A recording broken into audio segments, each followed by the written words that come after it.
My husband's sister was pregnant when she left from the building. Her final phone call wasn't to him. It was to me. When the police asked for clues, I said nothing. When my in-laws knelt and begged, I watched them coldly. Yet my husband never divorced me. If anything, he treated me even better than before. Then, after I became pregnant, my nightmare truly began. He tied me to the bed and summoned a group of vagrants, ordering them to take turns violating me. He said he wanted me to taste despair. I became pregnant again and again, only to miscarry every time. In less than a year, I lost my ability to bear children. Half my body was paralyzed. My husband, Chris Mackin, spent a fortune hiring a foreign research team capable of extracting memories from the human brain. I became an experiment. Jenny, the day you let my sister die with injustice hanging over her head, you should have known this day would come. She treated you like family, and you repaid her by working with her killer to destroy her.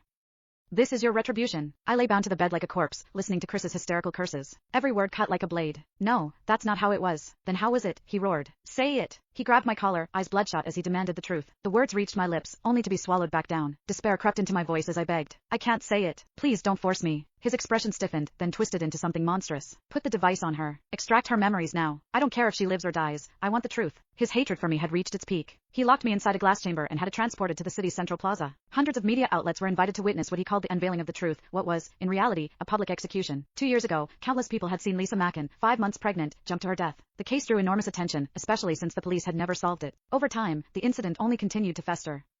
The moment news broke that the case would be reopened, the plaza flooded with people. Shouts rose like waves. In the audience, my father-in-law supported my mother-in-law, who refused to sit down. My silence back then had dealt them a devastating blow. They'd urged Chris to divorce me, only to be refused. The resentment had never faded. Now, realizing Chris's painstaking intentions, my mother-in-law wept uncontrollably. Do you know how I've lived these past 2 years? She screamed. You venom-hearted animal. I wish I could tear open your chest and see whether your heart is black. My father-in-law patted her back, his eyes hollow with grief. Lisa had been entrusted to them by a close friend. There was no blood relation, yet she had been closer to them than a biological daughter. I watched everything through the glass, choking on sobs that made no sound. At Chris's signal, a helmet-like device lowered over my head. Hundreds of fine silver needles sprang out and pierced directly into my scalp. In an instant, it felt as though hundreds of leeches were sucking at my flesh.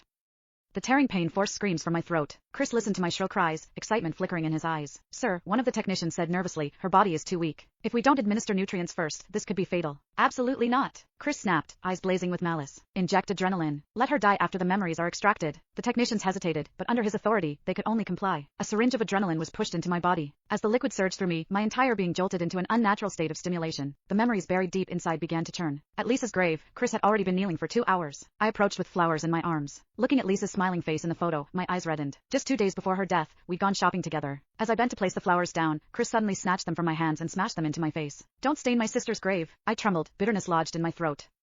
Chris, about Lisa's death, I'm hurting more than anyone. The words only enraged him. Without warning, he dragged me to the ground. My head slammed hard against the gravestone, blood instantly staining the engraved letters. Yet, he showed no mercy. He pressed me against the icy stone, roaring in my face. Jenny, my sister died because of you, and you dare cry here like this?